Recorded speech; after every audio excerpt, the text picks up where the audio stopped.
All right, FightHype.com here with Shakur Stevenson, one of the best fighters in the world. Got his chain on. Man, we're here at Oscar Valdez, Miguel Berchelt. Fight's yet to kick off, but we were talking in there earlier, do you look at the winner of this fight as food, as you know? Most definitely. I feel like Berchelt is a good fighter. What he had, like 6 defenses already at the title. He's a great champion. I think he's going to win, by the way, before I answer the question. But I think it's going to be my toughest fight to date, and I'm going to make it easy work. I think that he's real strong, but stylistically, he's a robot, and the robot can't beat me. What do you do against a guy who got the power and lets 70, 80 punches go, both hands, combination? What do you do against a guy like that to slow him down? That's easy for people that stand right there in front of him.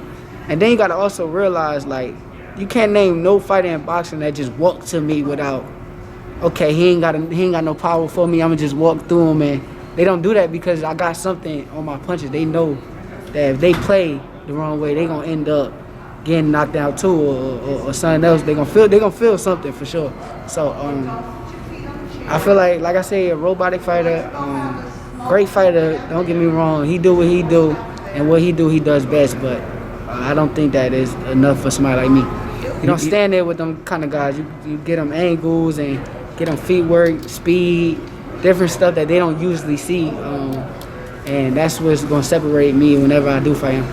He does have some legs on him. You know, he likes to move and shoot those combinations off of that. Does that mean against a guy like that you go after him sometimes, or? I mean, at the end of the day, you're gonna have to fight. I'm a fighter, so we gonna have moments in the fight where we gonna be fighting, and he gonna have to feel me too. I'm gonna have to make sure he feel me. But with those type of dude, you mainly want to use your speed, your slickness. He not used to slick boxers. He used to somebody standing right there, flat-footed, in front of him, and footwork and all that kind of stuff is gonna come into play when I fight somebody like that. Bob Arum, he said he thinks if Berchelt wins this fight, that you and Berchelt is a pay-per-view. This is the biggest fight in the division. Yeah. You I see agree it the with same that. way? I think that me and Berchelt is Berchelt the biggest name in the division. I'm the young upcoming star that's about to gain a name, and Berchelt is the perfect person for me. Now, that's how I feel about it. Whoever wins this fight, if it's Valdez too, do you think they'll keep him away from you for at least a couple fights?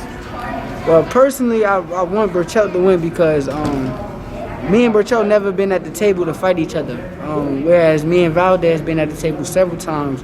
I was his mandatory at 126. I'm not too sure that he really wants to fight me. Like, I don't have it in my brain that Valdez feels he can beat me, he want to fight me. So Berchelt, whereas I feel like after he win, he don't care. He don't care who he fights. He want to fight the best. So I done heard him several times say my name with no problem.